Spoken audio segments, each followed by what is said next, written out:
The red dawn of Zariansevin rose slowly over the mining colony, casting long shadows across the metallic structures. The events of the past few days had left the colony shaken yet stronger. Humans and Thrillians worked side by side, sharing knowledge, skills, and a growing trust that had never existed before. Zilar walked through the lab, his silver-hued skin catching the morning light. His hands trembled, slightly gnawed with fear, but with awareness. He was thinking, planning, and preparing. Today, a new challenge awaited them. A severe solar flare had been detected, and if the colony's shielding failed, radiation could breach the protective domes. Alex entered the lab, tablet in hand, scanning the latest readings. "Morning, Ziller," he said. "Looks like the flare could be stronger than the last storm. We'll need to reinforce the outer shields and coordinate energy distribution carefully." Zilar inclined his head. "Agreed. The shielding systems are functional, but this event is unpredictable. We must act quickly and precisely." As Alex moved closer, Ziller's hands trembled more noticeably. He had learned to channel this involuntary reaction into focus, using it to enhance his calculations and observations. The tremors, once an embarrassment, were now a valuable tool in moments of extreme pressure. The two of them coordinated teams, human and Thrillian, to prepare for the solar flare. Alex instructed humans to adjust energy flow and monitor shield integrity, while Ziller guided Thrillians in calculating stress tolerances and predicting weak points. Their teamwork was seamless, born from days of shared challenges and mutual respect. "Alex, the Northern Shield, is under the greatest stress," Ziller said, his voice steady despite the tremors. "We must reinforce it with auxiliary power from the secondary grid." "I'm on it," Alex replied, moving to reroute energy through the control panels. "Tell me what calculations you need." Ziller's hands shook as he input precise formulas into the system. "Divert 37% of auxiliary energy to the northern quadrant. Adjust the shielding frequency to stabilize the matrix. Maintain equilibrium in the central grid to prevent overload." The humans and Thrillians followed instructions quickly, their movements precise. Even the junior engineers noticed the unusual coordination between the two leaders. Ziller's tremors were no longer seen as a problem. They had become a signal, cue for heightened focus and urgency. As the solar flare approached, the colony's lights flickered under the strain. Dust and particles whipped across the outer domes, but the shields held firm. For the first hour, the flare raged like a living storm, and the teams worked tirelessly under Ziller and Alex's guidance. "Ziller, one of the secondary shields is showing minor cracks," Alex shouted over the alarms. "I see it," Ziller replied, hands shaking as he adjusted the energy distribution. "Redirect 20% more power to stabilize the section. Maintain monitoring on all quadrants. Any failure could propagate quickly." Adjustments worked. The minor cracks stabilized, and the shields held. The solar flare began to pass, leaving the colony battered but intact. Engineers and scientists breathed sighs of relief, glancing at Ziller and Alex with admiration. Once the immediate danger had passed, Ziller allowed himself to step back, observing the results. His hands trembled slightly, a reminder of the connection he shared with Alex. It was no longer a mystery or an embarrassment. It was a symbol of trust, teamwork, and the extraordinary synergy between species. Alex walked up beside him, smiling. "You handled that perfectly, even with, well, the shaking. You were incredible." Ziller inclined his head. "The shaking allows me to perceive anomalies more acutely. It is a mechanism triggered by your presence. In critical situations, it enhances efficiency rather than hindering it." Alex laughed softly. "So, I make you shake, and that helps you save the colony. Not bad for a human?" "Yes," Ziller replied, a faint smile on his lips. "Your presence brings unpredictability, adaptability, and intuition. Combined with precision, it allows solutions that neither species could achieve alone." In the following days, the colony began a thorough inspection of all systems. Humans and Thrillians worked together, learning from each other's approaches. Ziller continued to embrace his shaking, using it to detect subtle issues others might miss. Alex remained by his side, curious, and supportive, reinforcing the growing bond between species. One evening, after repairs were complete, the two stood outside, looking at the colony under the light of Zarian 7's twin moons.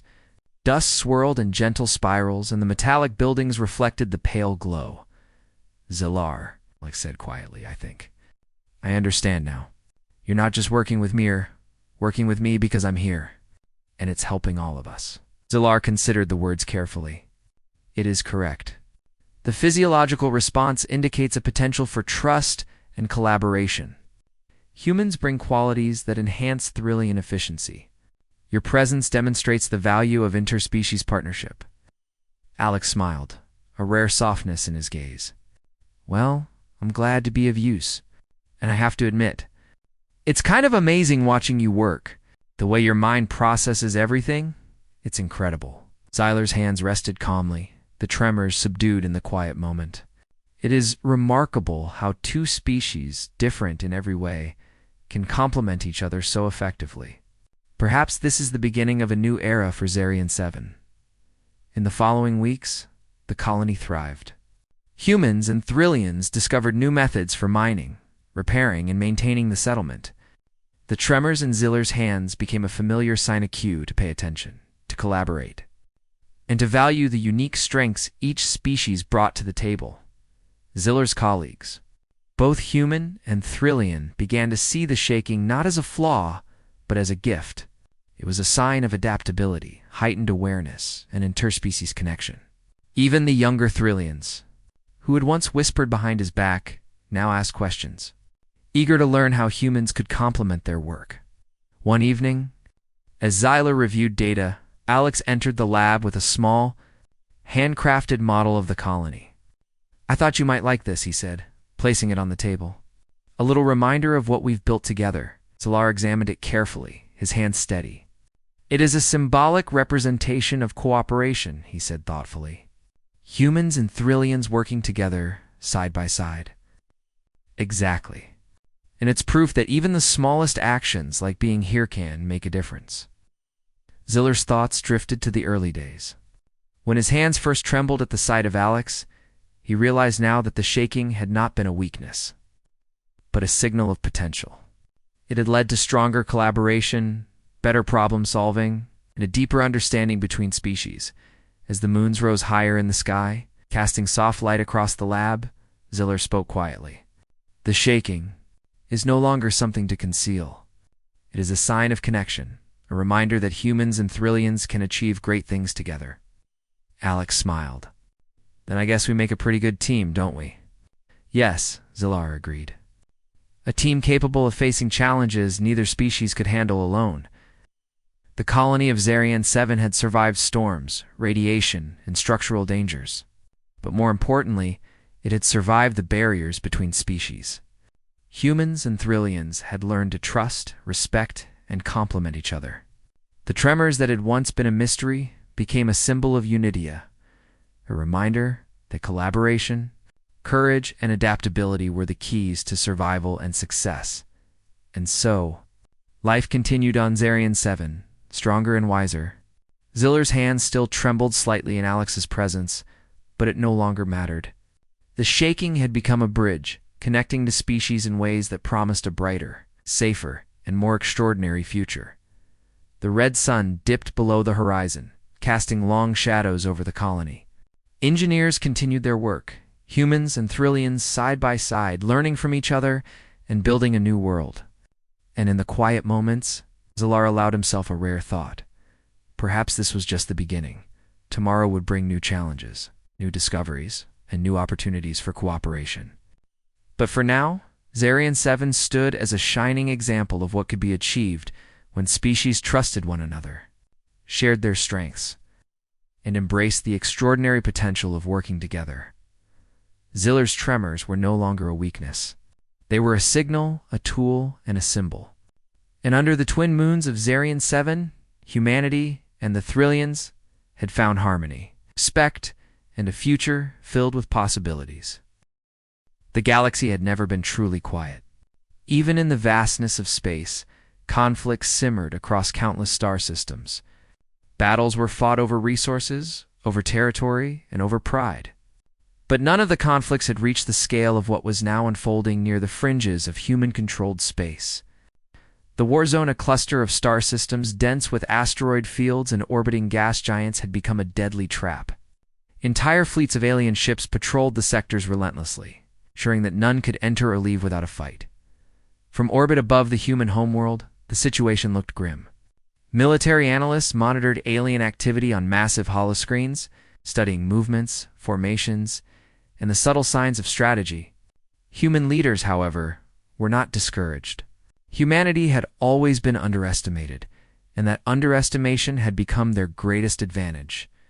The humans were not the largest, nor the most technologically advanced civilization in the galaxy, but they were clever, adaptable, fearless in ways others could not understand. On the bridge of the flagship Horizon's Edge, Admiral Leora Vance studied the incoming reports. Her eyes flicked across rows of officers and navigators, each focused on their own consoles. The human fleet was preparing to enter the war zone, a space that countless others had tried to control and failed. She did not speak yet. The air was filled with quiet determination, not panic. Every human aboard knew the stakes. Every human knew what they were about to face. "The alien stronghold lies beyond the Quinner Belt," said Commander Aaron Patel, the fleet strategist, pointing to a holographic map. "Sensors detect several dozen large warships, with numerous smaller patrol vessels. They have layered defenses and multiple minefields in orbit around the inner planets. Any conventional assault would likely fail." Admiral Vance nodded slowly. "And yet," she said, her voice calm, "we are not here to follow conventional tactics." Her words were met with a murmur of approval. Humans were known for thinking differently, for refusing to be trapped by expectation or routine. Where others relied on numbers or brute force, humans used innovation, strategy, and an instinctive understanding of unpredictability. The fleet's engines hummed as they adjusted formation. A dozen massive capital ships stretching across the void like a silver ribbon. Smaller escort vessels flitted around them like fireflies, agile and ready to respond at a moment's notice. Each ship carried hundreds of human crew members, trained not just in combat, but in quick thinking and adaptability. Their AI assistants were not mere tools, they were partners, learning and predicting alongside their human operators. On the surface of a nearby planet, civilians watched the preparations in awe. News feeds displayed the fleet as it gathered, and though many knew the danger, they also felt pride. Humanity had ventured into the stars and had grown strong. They had faced impossible odds before and emerged victorious. Now, the galaxy was about to witness once again what it meant when humans chose to act. As the fleet moved closer to the war zone, alien forces began to detect the presence of the humans. Alien communications were a flurry of warnings and orders, sent across light years in the blink of an eye. Their fleets were ordered to intercept their patrols to tighten, and their weapons to prepare for a strike. Yet even in their coordination, there was a flicker of doubt. They had heard stories of the humans, how they faced impossible threats with courage and cunning. Many alien officers whispered among themselves about the strange patterns of human fleets, the way they moved unpredictably, and the way they never seemed to fear death. Meanwhile, aboard the Horizon's Edge, Admiral Vance reviewed the final tactical briefings. "Sensors show that their outer patrols are extensive but predictable," she said. "Their main fleet is positioned near the planet Kylaris, orbiting in 3 concentric rings. Their weapons are powerful, but their command is centralized. If we disrupt their coordination early, we can prevent them from organizing a proper defense." Commander Patel leaned in, tracing lines on the holographic map. "We can approach through the Quinner Belt. Its dense asteroid field will conceal our movements. Small attack squads can disable their outer defenses quietly before the main fleet engages. Then, when the time is right, we strike together. The enemy won't know what hit them." A murmur of excitement passed through the bridge crew. The plan was daring, yes, but it was also brilliant. Humans had a habit of using the impossible to their advantage, and this operation would require every bit of courage, skill, and ingenuity they possessed. The fleet entered the asteroid belt, each ship moving with precision. Smaller crafts darted between floating rocks, scanning for hidden mines and enemy sensors. Larger capital ships adjusted their shields to absorb minor collisions. The humans' movements were coordinated yet unpredictable, a balance of order and chaos that confused alien sensors at every turn. From the perspective of the aliens, something unusual was happening. Their long-range scans picked up movement, but the patterns were not consistent. Ships appeared to vanish, only to reappear in different locations. Missiles seemed to lose their target. Alien commanders cursed their systems, unable to anticipate what the humans would do next. For all their technology, they could not understand the human mind, the very element that made humans so dangerous in the silence of space. Tension built. Humans were calm but alert. The moment of contact was approaching. Admiral Vance stood at the front of the bridge, gazing out at the stars. "Remember," she said quietly, "we are not here to prove ourselves. We are here to protect. We are here to ensure that the galaxy knows what humanity is capable of when it stands together." As the fleet emerged from the asteroid field, the war zone lay before them. Planets and moons orbited in silent rotation. Alien stations bristled with weapons, waiting for an attack. But the humans did not falter. They moved as one entity, a single mind divided into thousands of bodies, each acting in perfect synchronization with the others. The first signals of alarm from the alien fleets came in moments later. Lights flashed across the holographic maps, showing that the enemy had detected them. The alien commanders scrambled to form battle lines, to protect their territories, and to prepare for war. Yet already, they were too slow. The humans were not just entering the battle, they were reshaping it, even before the first shots were fired. The aliens could sense a change. The very presence of the human fleet disrupted their confidence. Reports of strange maneuvers, impossible trajectories, and sudden appearances across multiple sectors spread rapidly through their command networks. Doubt and fear took root where only confidence had existed before, and so the calm before the storm stretched. Humans floated silently in formation, watching and waiting, preparing to strike not with brute force but with strategy, coordination, and courage. The galaxy seemed to hold its breath. Admiral Vance took one final look at her fleet. "This is it," she said. "The moment that will be remembered for centuries. Remember your training, trust your instincts, and work together. Humanity is watching, and the galaxy will learn why we endure, why we fight, and why we never give up." The fleet's engines glowed softly, ready to surge. For the humans, the war zone was not just a place of danger. It was a place to demonstrate ingenuity, bravery, and the power of unity. And soon, the first moves of the humans would send shockwaves through the alien ranks, reshaping the battle before a single weapon had been fired. The calm before the storm was over. The humans were ready, and the galaxy was about to see a new legend rise. The human fleet had slipped silently through the Quinter Belt, merging from the dense asteroid field into the open expanse of the war zone. The stars stretched endlessly around them, scattered like diamonds on black velvet. But the beauty of the cosmos did nothing to calm the rising tension aboard every ship. Every human aboard the fleet knew that beyond the next planet lay the enemy, a highly organized alien force that had ruled this sector for generations. Yet humans did not cower. They thrived in situations that seemed impossible to others, using intelligence, creativity, and courage as their greatest weapons. On the bridge of the horizon's edge, Admiral Leora Vance leaned over the central console, watching the alien fleets begin to respond to their presence. "They see us," she said quietly. "They are moving into formation. It's time." Commander Aaron Patel adjusted the tactical displays. Alien vessels were converging on multiple vectors, their sensors focused, weapons charged, and shields glowing with energy. Their numbers were impressive, larger than what the humans had faced before. But the humans were ready. "We don't need to match them ship for ship," Patel reminded the Admiral. "We just need to outthink them."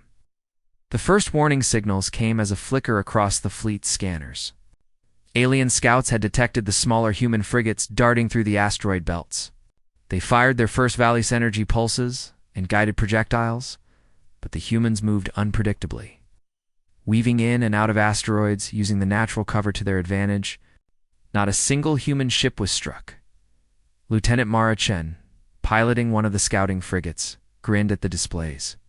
"They can't hit what they can't predict," she said.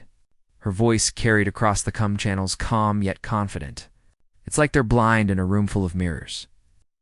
Admiral Vance smiled. That was the human way. Even under pressure, they found clarity. Even in danger, they found opportunity. The humans had never relied on sheer power alone. They relied on ingenuity, coordination, and the unpredictable nature of their minds. And the aliens, for all their technology, could not anticipate human thinking. The first encounter came faster than expected.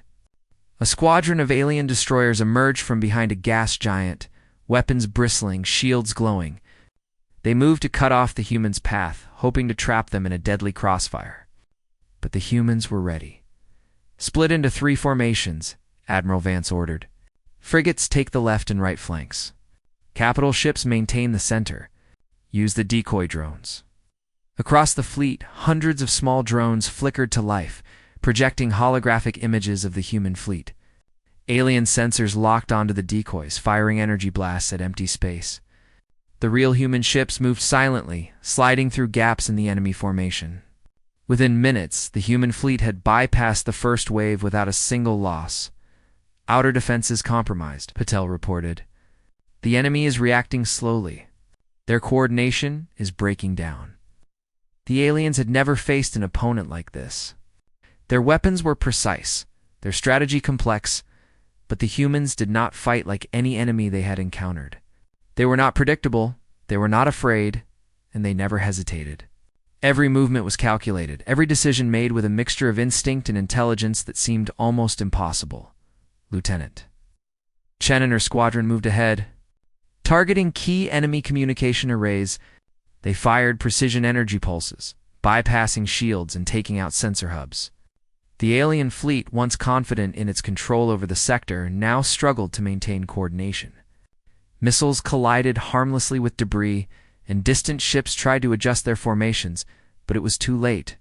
The humans were already inside their defensive perimeter. From the perspective of the alien command station orbiting Kylaris, chaos had begun. Officers barked orders, trying to restore control. "Focus fire on the central fleet." One shouted, "Intercept the intruders." But the humans had already anticipated these moves. The central fleet split into smaller tactical units, striking from multiple angles at once. Capital ships used synchronized pulses of energy to disable enemy engines, leaving them vulnerable. Frigates darted between the immobilized vessels, firing targeted blasts at weapons arrays. The aliens found themselves fighting shadows, unsure which attacks were real and which were illusions. On the horizon's edge, Admiral Vance observed the battle unfold with quiet satisfaction. "They're panicking," she said. "They've never seen anything like this. Keep pressure on, but avoid unnecessary destruction. Disable, don't destroy if possible." It was a lesson that had guided humanity through countless wars. Humans fought not only to win, but to show that intelligence and morality could coexist with strength. Even in battle, they sought solutions that minimized waste and collateral damage. The aliens, however, were unfamiliar with such restraint. They expected complete annihilation or surrender, but never the kind of surgical precision humans employed. The first alien capital ship fell silent. As its main engines overloaded and shields failed, a human frigate had maneuvered behind it, delivering a precise blast to its energy core. The explosion was contained, yet the impact was enough to neutralize the ship entirely. Other alien vessels hesitated, unsure whether to continue advancing or retreat. The humans, moving in perfect coordination, struck again and again. Communication within the human fleet was seamless. Pilots, navigators, and commanders spoke in short, clear bursts, each update flowing into the next. AI assistants monitored patterns, predicted enemy moves, and suggested optimal responses. Humans acted not as individuals, but as a single, unified organism, each part contributing to the whole. In the midst of the battle, an alien commander attempted a bold move. A squadron of heavily armed ships advanced toward the human fleet's flank, hoping to catch them off guard. But Lieutenant Chen had anticipated this. Her frigates swung into position, creating a crossfire that caught the aliens between two waves of energy. Shields overloaded, engines failed, and the squadron was forced to retreat. Back on Calaris, alien officers watched in disbelief. Their sensors had detected human fleets before, but nothing had prepared them for this. They could not understand how such a relatively small force could move with such speed, precision, and adaptability. Fear rippled through their ranks. The stories of human cunning were no longer rumors, they were reality. As the battle continued, human fleet advanced deeper into the war zone. Each move was deliberate, each strike carefully calculated. They neutralized alien patrols, disabled weapon arrays, and disrupted command stations. Even as alien reinforcements arrived from other sectors, the humans adapted. Their fleet flowed like water, reshaping itself to meet any challenge.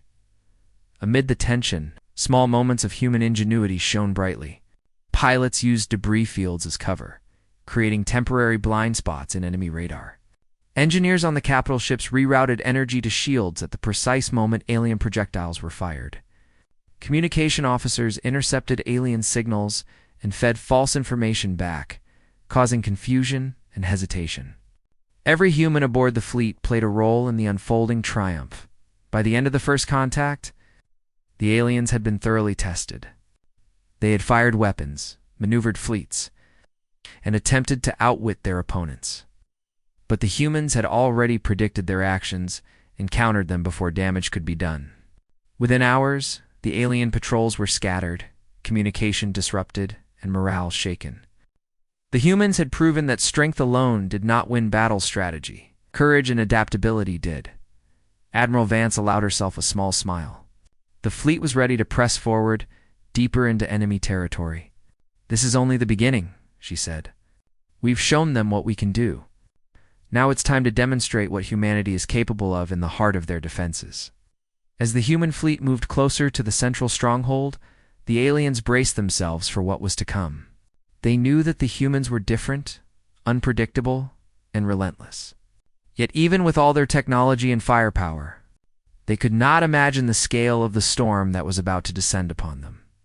And so, the first contact ended not with a final blow, but with a demonstration of human brilliance.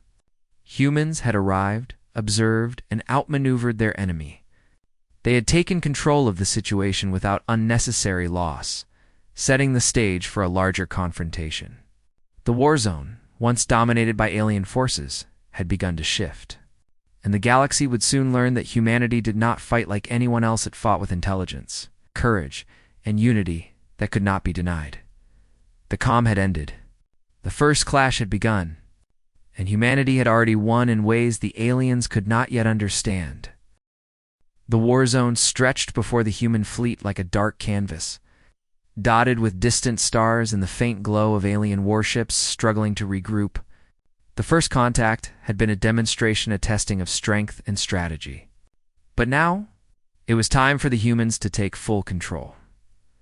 Admiral Leora Vance stood on the bridge of the horizon's edge, watching the holographic displays of the battle in real time. The alien forces were scattered, their communication networks damaged, and morale faltering. Yet she knew better than to underestimate them. Even in chaos, alien commanders were resourceful. Every human decision had to be precise, every maneuver deliberate. "Commander Patel," she said, her voice calm but firm. "What are their weak points?" Patel leaned over the display, tracing the positions of the remaining enemy vessels. "Their central fleet is still heavily defended, but their outer ring is fragmented. Communications are down between squadrons, and their reinforcements are slow. If we exploit this gap, we can isolate them and take control of the system." Vance nodded. "Then we proceed. Frigates lead, capital ships follow. Use infiltration squads to disrupt communications further. Precision, not recklessness. We finish this cleanly." The humans moved with a fluid grace that only came from months of training and years of experience. Small groups of frigates darted ahead, weaving between asteroid fields and debris clouds. Their AI systems analyzed every possible trajectory, predicting enemy movements and avoiding fire with uncanny accuracy. The aliens, still trying to organize their scattered forces, fired blindly into space. Their shots either missed or struck nothing of value. Lieutenant Mara Chen led her squadron on a daring maneuver, slipping past enemy lines to target a key communication hub on one of the outer planets. "Sensors confirm," she reported over comms. "We have multiple signal arrays disabled. Enemy coordination is weakening." Patel smiled at the update. "Exactly as we planned. They'll never know how fast we moved." While the frigates disrupted communications, the capital ships advanced strategically. They used synchronized pulses of energy to disable alien engines and shields, forcing enemy vessels into defensive postures. Smaller attack teams slipped into gaps, disabling weapons arrays and leaving ships immobile. The aliens, already shaken by the first encounter, began to panic. From the orbit of Calaris, alien commanders struggled to respond. "Form defensive rings," one shouted. "Concentrate fire on their central fleet." But the humans anticipated this move. Using a combination of decoy drones and sudden hyperspace jumps, they attacked from unexpected angles. The alien fleet was caught between multiple threats, unable to concentrate their fire or move effectively. Panic spread through the enemy ranks. Ships collided with one another or drifted helplessly, their crews unsure of what to do. On the bridge of the horizon's edge, Admiral Vance remained focused. "Do not underestimate them," she reminded her officers. "They are desperate. Desperate enemies are dangerous, but we stay calm. Precision, coordination, and patience win battles." The turning point came when a group of human engineers aboard one of the frigates executed a risky but brilliant plan. They deployed small, specialized drones into the heart of the enemy fleet. These drones moved like shadows, evading detection while infiltrating command centers. Once inside, they transmitted false signals, making alien ships appear in the wrong locations on their own sensors. Missiles fired at illusions, shields were wasted on phantom targets, and the aliens' ability to coordinate fell apart completely. Meanwhile, the humans' main fleet advanced steadily. Every move had a purpose. Every strike was precise. A human capital ship unleashed a focused energy beam that disabled the engines of an alien destroyer, leaving it adrift. Another capital ship fired a controlled pulse that disrupted shield generators across 3 enemy cruisers at once. The aliens could not understand how one small fleet could move with such precision and effectiveness. In space, the battle unfolded like a complex dance. Human ships moved in and out of formation, striking and withdrawing, creating openings for smaller squads to exploit. Even the smallest crew members played crucial roles, managing shields, redirecting power, and coordinating attacks. The human fleet was not just a group of ships, it was a single living organism, each part working in harmony with the others. As the hours passed, the aliens' attempts at counterattacks became increasingly erratic. They sent reinforcements from nearby sectors, but humans anticipated these arrivals. Frigates intercepted them, disabling engines before the reinforcements could reach the main battle. Other squads used the natural features of the war zone asteroid fields. Gas clouds and debris conceal their movements, striking from angles the aliens did not expect. Commander Patel observed the unfolding chaos with satisfaction. "Their command structure is completely compromised," he said. "They can't regroup. Every move they make is predictable because it's driven by fear, not strategy." Admiral Vance allowed herself a small smile. Fear was one thing humans could understand and use.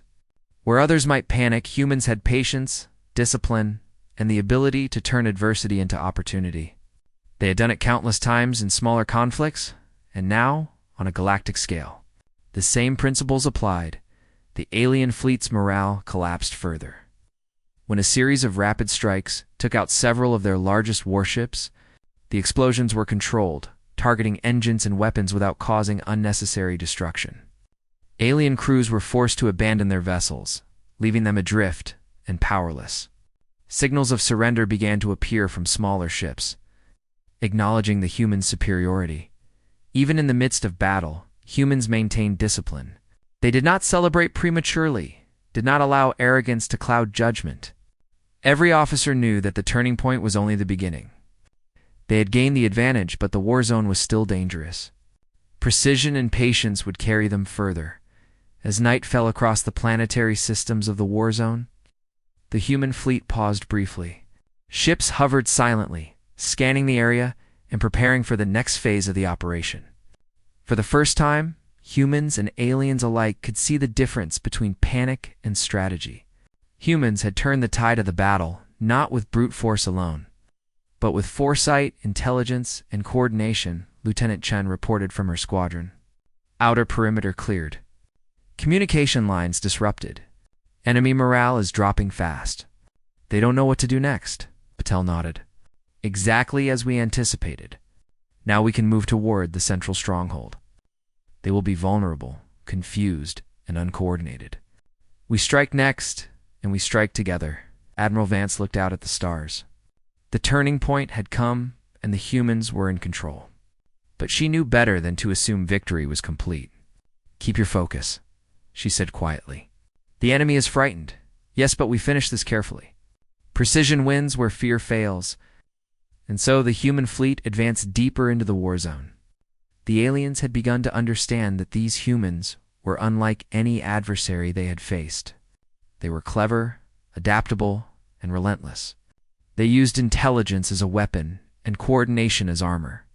Where the enemy had relied on fear and technology, humans relied on unity, discipline, and the courage to act decisively in impossible circumstances.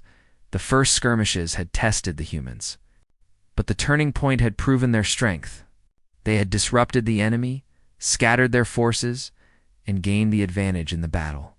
The war zone, once a place of fear for human eyes, was now a stage on which humanity's brilliance could shine. As the fleet moved closer to the heart of the enemy territory, the humans prepared for the next phase of their operation. The aliens, demoralized and confused, could only guess at the humans' next moves. But humans did not guess. They calculated, adapted, and acted with precision. By the end of the day, the alien fleet was no longer a unified force. Their patrols were scattered, their command structure broken, and their morale shattered. Reports from the field indicated that even some of their largest warships were drifting, unable to respond to orders. The turning point was complete. Humans had seized the advantage. It's not with sheer numbers, but with strategy, ingenuity, and courage. Admiral Vance allowed herself a moment of reflection. Humanity had proven once again that intelligence, coordination, and bravery could overcome seemingly impossible odds. The fleet would rest only briefly before the next phase, for the battle was not yet finished. But the aliens now knew a simple truth. Humans did not fight like anyone else in the galaxy, and underestimating them was a mistake no one would repeat. The stars stretched endlessly ahead, but humanity's path was clear. They had achieved the turning point, and soon the galaxy would witness the full extent of human skill and determination. The war zone had begun to change, and the humans were leading that change with unwavering precision. The alien fleet had barely recovered from the shock of the first engagements. Yet humans did not wait for hesitation. They pressed forward with precision. From orbit above Caloris, the war zone looked like a chessboard, with ships maneuvering in carefully calculated patterns. Human ships moved like a single organism, each part anticipating the needs of the others, ready to act as one. The turning point had been reached. And now it was time for the humans to claim victory.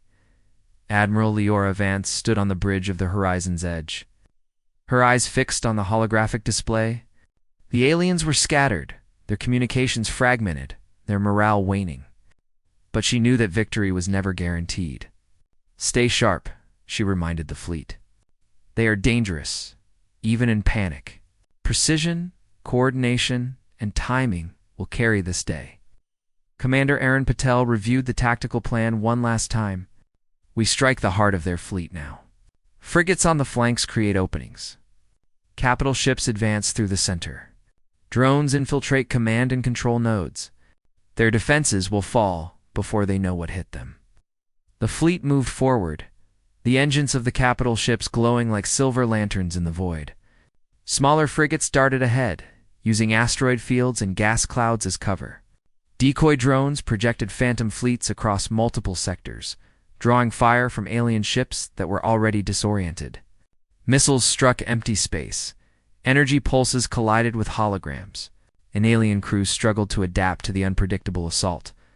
Lieutenant Mara Chen led her squadron in a daring strike against the alien forward command post. The post orbited a rocky moon bristling with weapons and sensors.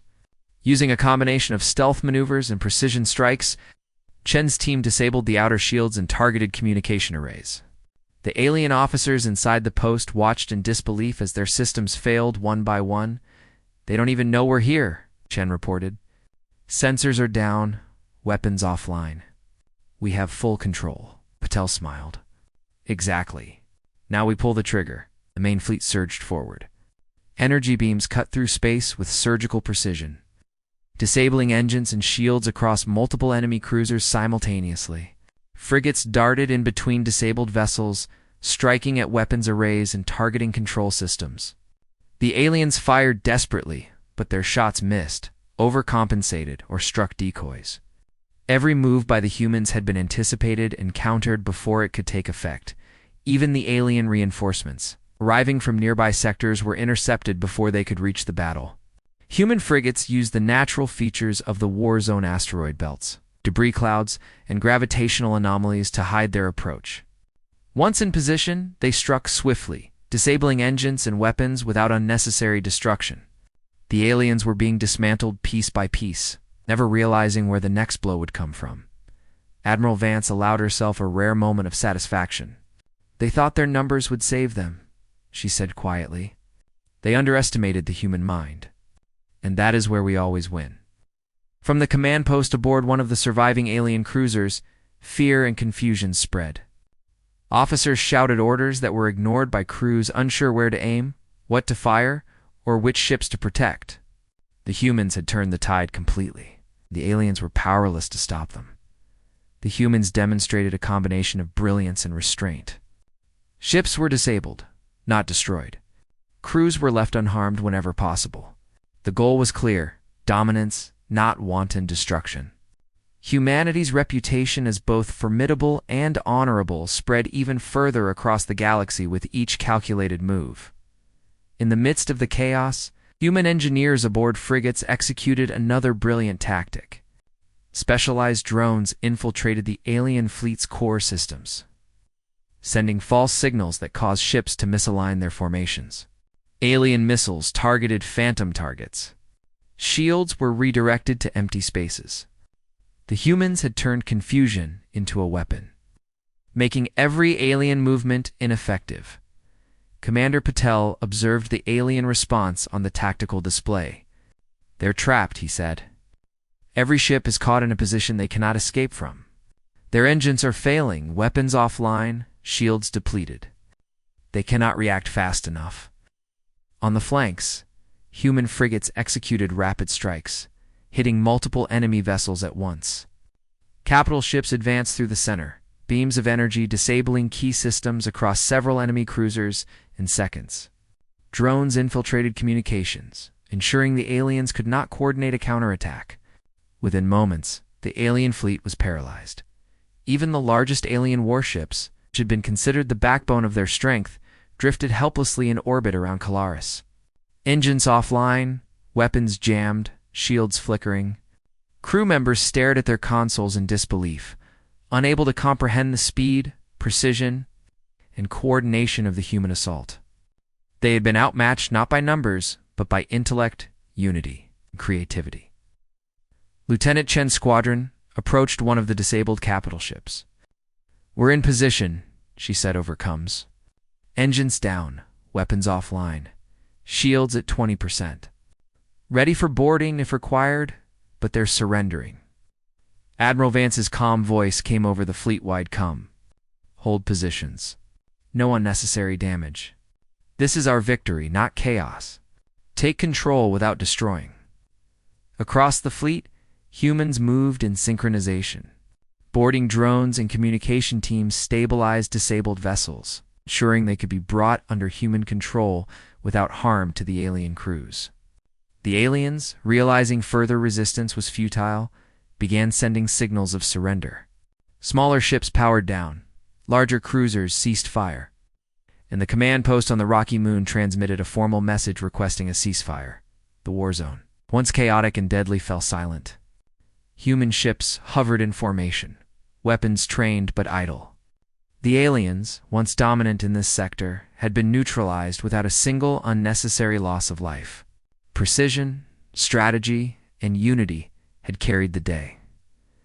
Admiral Vance allowed herself a small, proud smile. "Humanity has done it again," she said quietly. "We win not through destruction alone, but through skill, coordination, and intelligence. This is how we lead, and this is how we endure."